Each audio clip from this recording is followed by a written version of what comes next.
اما فلان ویدیوشو براتون میذارم. مدلش پنل مربع، دکمه سیپا بالاه، یعنی که فوق‌العاده خوبیه، پیشرفته است. از این مدلش هم مدل این که روغن رو میکشه، پمپ داره، خیلی رو چرخ خوبیه. یه ایراد تیغ گرفته که میخوایم باز کنیم و ایرادشو برطرف کنیم. حالا تمام موتورها ایراد این کدراش اینجا چک بکنیم. احتمال 90% موتور تیغش ثبوت نداره چون تمام لوازمش رفته، اینو باید میزون بشه. حالا ویدیو کاملش هم براتون میذارم.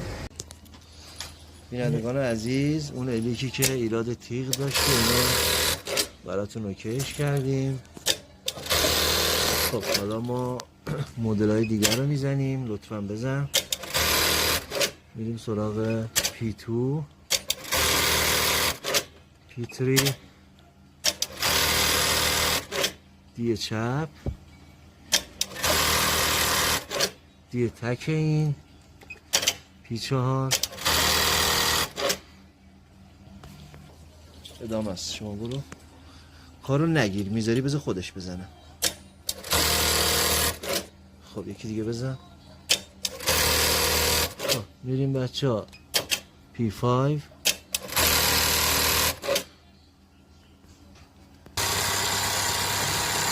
بچه ها. این لوگوس که میبینید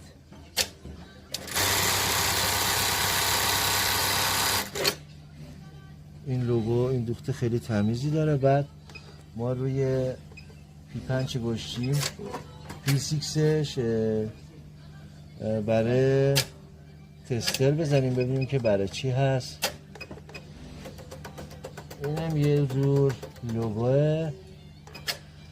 میریم P7 اینم هست، P8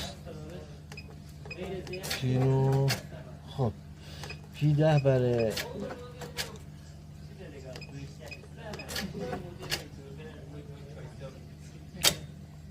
خب